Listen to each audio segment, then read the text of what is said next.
Hey, sugar cakes. So earlier I put out a poll asking you guys if I were to cover a Bara mobile game, which would you prefer? And I had 4 on the list. Gyee, another Eidos of Dragon Vein R, Tokyo Afterschool Summoners, also known as Hosamo, and Crave Saga. Now, like I said, introducing the poll, I had already made the decision on which 2 games I'm going to be covering regularly on this channel, but I was just curious as to which games everyone would have wanted to see. So as you can see, as of this image, Gyee is in the lead, followed by another Eidos, then Tokyo Afterschool, and then Crave Saga. Now, funnily enough, the 2 that I have chosen to cover are both Gyee and another Eidos, so that works out perfectly that those are the top 2. With Tokyo Afterschool Summoners, I feel like it's the most talked about on YouTube. I feel like it's one of the more popular ones. I see quite a few YouTube channels talking about it. In fact, there's one YouTube channel called Arathon, which his whole channel is dedicated to Tokyo Afterschool Summoners, it seems. He's actually live right now playing it as I'm recording this. So if you want Tokyo Afterschool Summoners, I highly recommend going and checking out his channel. I've watched some of his videos. He breaks down all the characters, how good they are in battle, how to level them up. He's honestly someone I should be following after, honestly.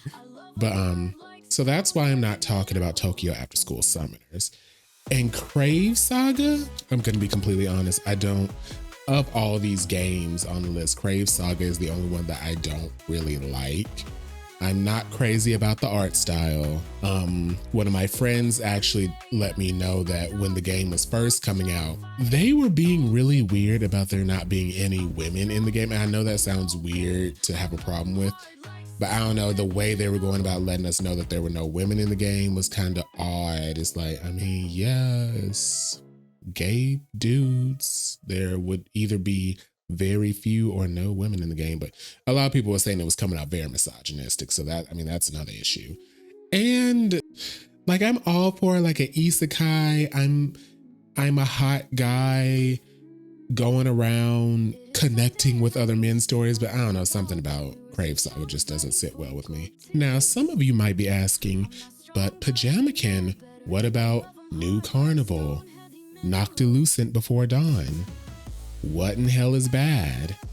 Velvet React, this new game Plusmate coming out, and this new game Yokai Legends coming out. Well, good friends, the reason I am not going to be covering those games, or at least not covering those games right now on this channel, is because those lean more toward yaoi. Now, let me be clear. I really enjoy Noctilucent Before Dawn. I think that's a really interesting game. I also like Velvet React. New Carnival, I tried it. There was some stuff I was like, okay, that's good. And most of it was just like, okay, that's not for me. Plusmate, these men are way too skew. Ew. And Yokai Legends, that looks like AI. I'm not gonna lie, that's been the big complaint about Yokai Legends. This looks like AI art. And here's something that might shock y'all about me. I am not anti-AI. I'm just anti-art theft. I've covered or I've discussed an AI game on this channel in the past. The creator was very straight up about the game using AI images, and the game was free. And he did all the coding, like he went through and did a lot of coding, rigged the images. So he put a lot of work into it.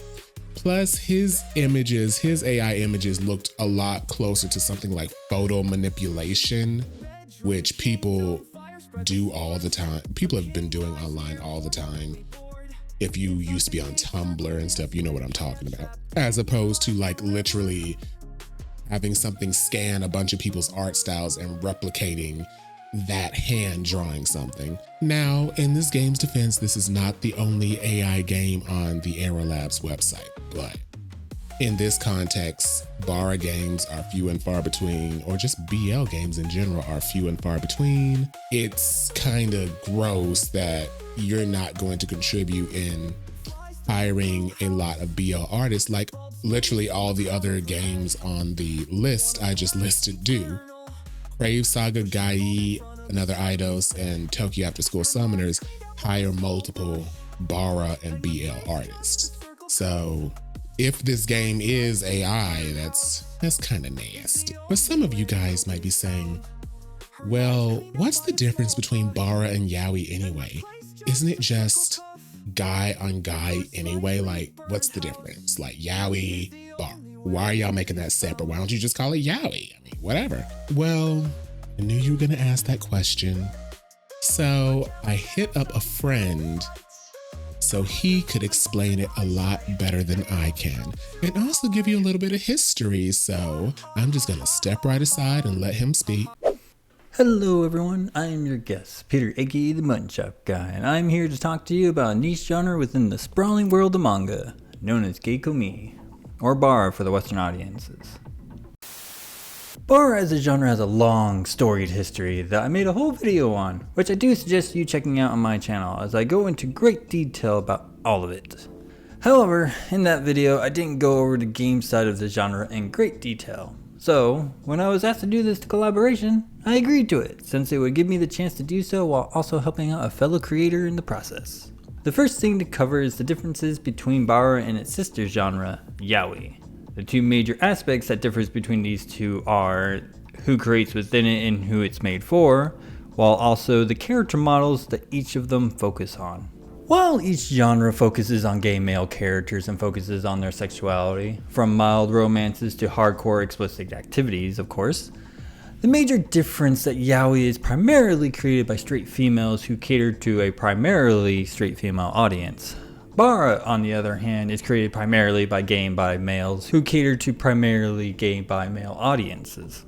I do cover this in my own video, but it should be noted that Yaoi has the bigger audiences of the two, thus making it easier to find. The other aspect that differs between these two are the character models, with Yaoi having much more slender, often varying levels of androgyny, idealized male characters, while Bara focuses on bigger, bulkier, with varying sizes of muscles or weight, stylized male characters. There are many tropes and character archetypes that these two genres share, as well as explicit subject matters within the kink category. But the portrayal of male characters follow similar patterns that you would see when you compare things like shonen and shoujo together, which makes a lot of sense when you think about the targeted demographics of each. These genres share similar gaming spaces within the medium, mostly being otome games, but also have catalogs in visual novels, gacha games, and flash games, believe it or not.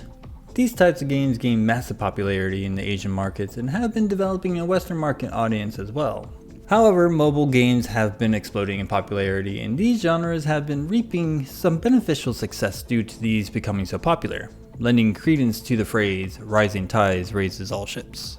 When it comes to games, Bara has been slowly developing over its time span, and is only going to exponentially increase the more game developers adopt the genre into their medium. When Pajama Ken asked me how Bara as a genre contributes to the medium, I kind of felt stumped, because I never really took the time to think about that critically. What?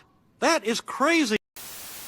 While I could point to the character models from games in the past, fighting games, but what I came to realize is what this medium does for the genre of Bara, being a way to introduce potential fans to it. The usual route I hear people from the audience of my videos say is that they found Bara through Yaoi, since that is the more popular form of gay media within this realm of entertainment. And to be fair, that's how I learned about it. But with popular gaming mediums spreading out to other markets, Bara has a chance to gain more visibility through formats of games adopting it. While I've only played a couple of games within this genre and made my videos of them on my channel, you will find a plethora of different games that has Bara in it. My experience with these games have varied as I have tried different styles of games that are available. Most of these things will come down to personal preference in terms of gameplay, but there is variety that align to popular game titles within this realm. Like a visual novel with a fun, simple combat system? Tokyo Afterschool Summoners. Want more tactic styles combat with fun lore? Another Eidos the Dragon vein. Want more open world games similar to Genshin Impact? Gyee is your friend. However, I would be remiss if I didn't state what benefit this has for the Bara genre as a whole.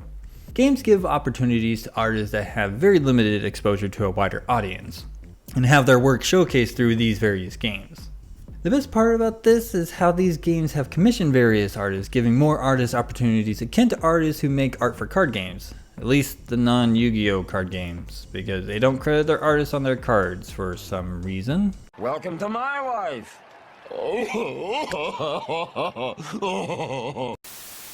More importantly, this acts as a great introduction to the genre within a more palatable method via games. While I understand that people like Gengoro Takame, Go Fujimoto, or Seizo Ebutsubashi as regarded as fantastic artists, and I agree, but the subject matters they cover can make someone feel like a lobster being dropped into a boiling pot. This also opens up the genre to different stories that creatives can make and flourish, as a niche genre tends to be starved of variety. With that, I'd like to thank our gracious host for having me in this video to help out, and I turn it back over to Pajama Ken. Take it away, my guy. Whoa, Batman transition. That was Button Chop the Bara guy. Go check him out. His YouTube is right over here. So now that you have an explanation on the differences between Yaoi and Bara, let's get into honestly all four of these games and discuss, just what they're all about. Gyee is a 3D turn-based RPG card game. It's been released on iOS, Android, and the website says they plan for a Steam release, but I'm assuming that fell through because this game has been out for quite a while. However, you can play it on your computer through an Android emulator. So it says, what is Gyee? Within the world of the game, the Gyee are a minority group to broader society, blessed with bestial powers coursing through their veins and a golden glow in their eyes. They seek kindred spirits to connect and bond with.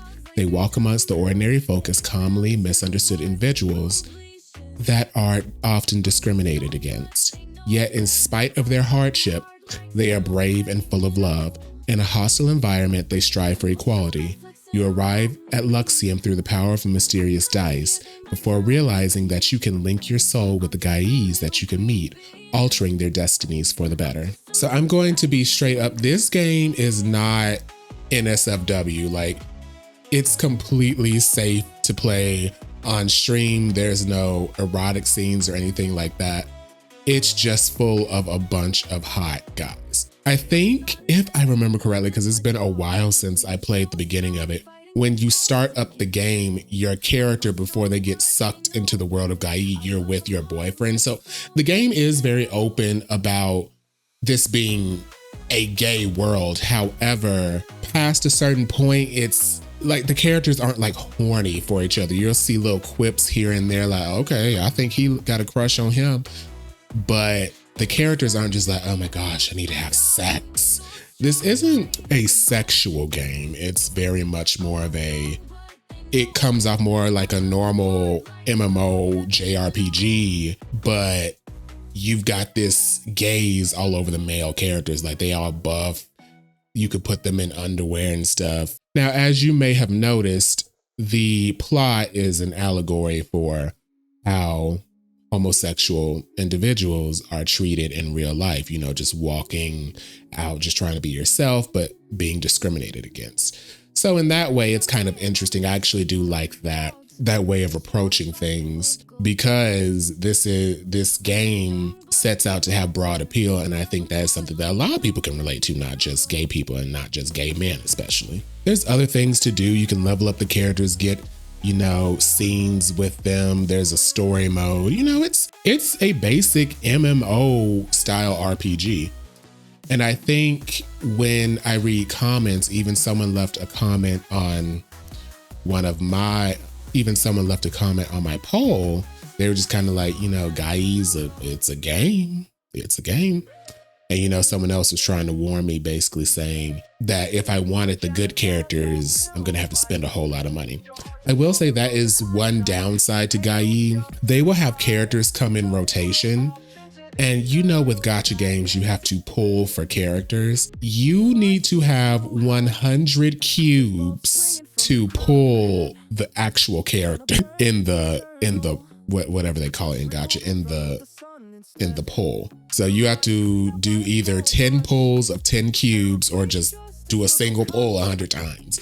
Yeah, that pull rate is honestly atrocious. I wish they would fix that, but it's whatever. I think another thing is just when you get down to it, it is, if you take the just overarching queer vibe out of the game, it is just another MMO JRPG. And for people like me, that's fine, but I think for a lot of other people, they want something more. They either want something, you know, a little more risky, you know what I'm saying? Not necessarily risque to where it's pornography like two of the other games on this list, but you know, a little bit on the riskier side, a little more niche, whereas I do feel like Gyee tries to be a bit more broad in its appeal. With that being said, I will be starting to cover Gyee on my channel probably sometime either in December or in early January. The next game on this list is another Eidos of Dragon Vein R. I think this is the newest game out of these 4 games.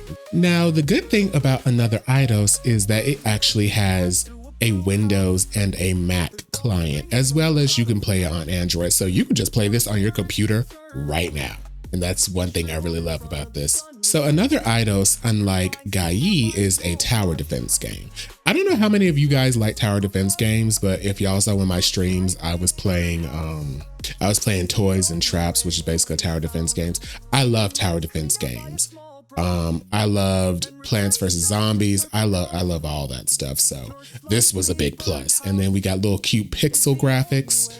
Sign me up. So the story of another Eidos, El Dorado, the world created by the Dragon King Barbados. Out of nowhere, the dark clouds of darkness block the sky above the island where the Dragon King resides. To avert the end of the world, adventurers are dispatched from every land to vanquish the Dragon King. Despite intending to take down the Dragon King, a nameless warrior sacrifices himself by partaking of dragon's blood, inheriting divine power. Artifacts found in each land's layers have driven the development of civilization and nation building. Now, due to the absence of the Dragon King, world balance has disintegrated. A world war has begun over the rights to the world's layers all over again. Shaken to the core by his divine dragon power and human fragility, you now find yourself entangled in stories unfolding across the world, which seek your heart and body, all seeking that divine power for themselves. Now, I'm just going to be 100% honest with this story.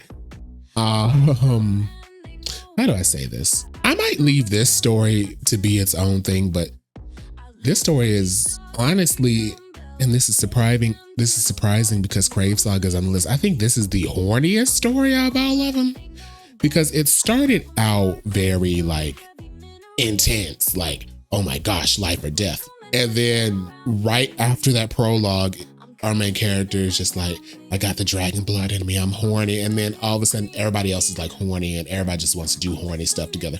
So if you're horny and you want to be horny with other horny characters, this is your game, because everybody is horny as hell. And the plot, I can't even get to the plot right now. If y'all want a plot rundown of this game, let me know, because I will give y'all a plot rundown, because the plot is so ridiculous. Like after I got past the first, I think, arc or whatever, I was like, I cannot take this plot seriously. Oh, this is so ridiculous. It was fun to read though, but there's lots of different characters. I really find myself liking the art style. I love the battle system.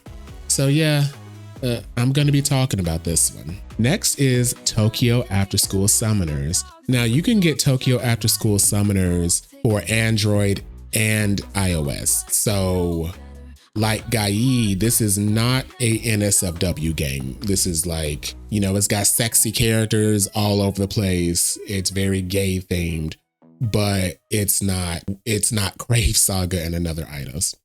So Tokyo Afterschool Summoners is a mobile card battle RPG developed by Life Wonders for both iOS and Android. Gain cards by summoning, strengthening your favorite character cards, defeat enemies, and advance through the story.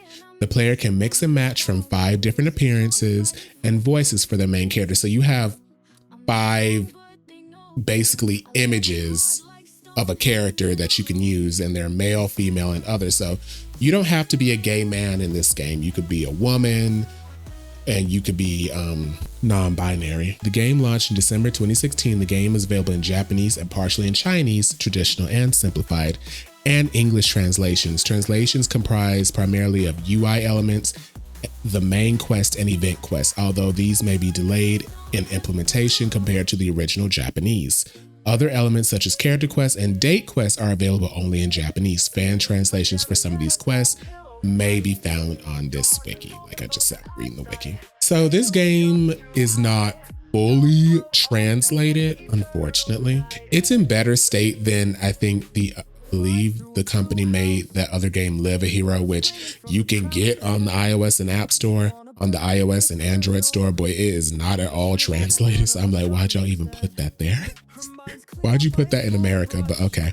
So I've played a bit of this one and I did enjoy myself. I enjoy unlocking the characters. I like this art. Unlike Crave Saga, I do actually like this art style. The battle system is addictive, but I don't know, like it got old fast. Like it didn't bother me, but it just got old kind of fast. I'm not gonna lie, I didn't pay too much attention to the story, but I have heard that the story does get pretty good. Like if you want to get into it for the story, once you get past that, the first few chapters, whatever, the story does get very good. But like I said, if you want to see more of Tokyo Afterschool Summoners, I'm telling you, check out Arathun's YouTube channel. He gives you everything you need to know, more than I ever could. So go check his YouTube channel out. Also check out some of the videos done by Furukuri. He's done quite a few videos on Tokyo Afterschool Summoners as well. Now we're moving on to Crave Saga. Oh, Crave Saga. So Crave Saga is a gay mobile gacha game developed by Xnoa LLC and distributed by DMM Games. The story takes place in a different world, Vestria, where only men exist. The main character of the story was an otaku office worker, but by chance he is reincarnated in a different world surrounded by swords, wolves, and spirits. So yeah, Crave Saga is basically you play as this guy who is reincarnated into this other world full of only men, and not only are they just men, they're all hot to him. I guess I'll say it that way. They're all hot to him, although you are given dialogue choices to whether if you want to just be horny or not nearly as horny. And I can't quite remember what the overarching story was. We had to fight against, I think, some angel or something. Some big bad. He pulls a sword out of a stone that becomes a man, and that man is then subservient to him, calls him master, and he fornicates with that man. And then it's like every character he comes into contact with after that, they have either a kind of tough interaction at first or whatever, but he has to fornicate with them to basically, for them to unlock their full true power. And you know, the creative bond. It's that kind of story going on. Like I said, I'm not too crazy about the art style. I'm honestly not too crazy about the battle system.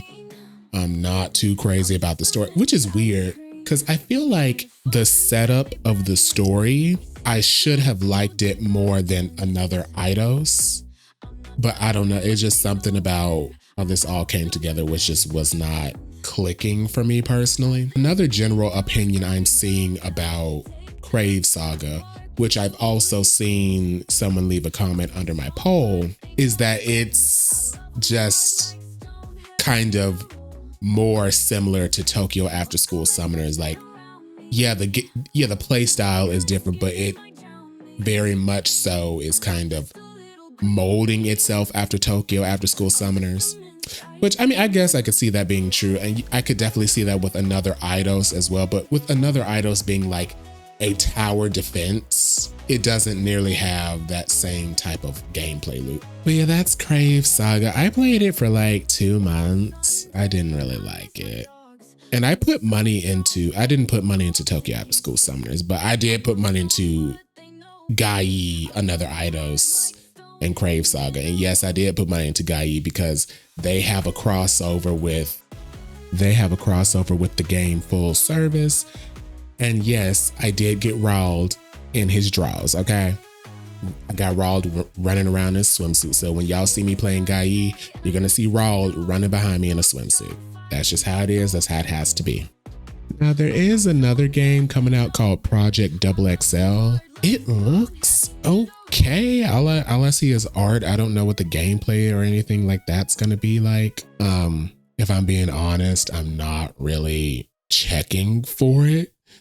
But if it comes out and it seems to be up my alley, I will discuss it here, obviously. But there is a bit of drama behind the scenes with this one. Apparently, this game is made by an ex-developer of Rayark, that's the company that made the game Sdorica. From what I remember hearing about that, there was apparently this developer didn't like how the current dev is running stuff over there. I think there was something about some AI stuff going on over there. I don't even remember.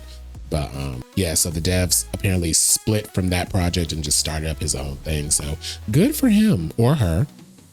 I don't know who this person is. But that's my overview on all these games. So tell me, did you learn anything new? Did you know about these games? Do you like any of these games? Do you want to play any of these games? Do you like Crave Saga? I'm legitimately curious if anyone likes Crave Saga, because I really do not like that. And are you excited to see me dab into Gyee and another Eidos? Let me know in the comments, and thank you so much for my special guest, Mr. Mutton Chops the Bara guy. Please go follow his channel. He's very articulate. So until next time, guys, bye.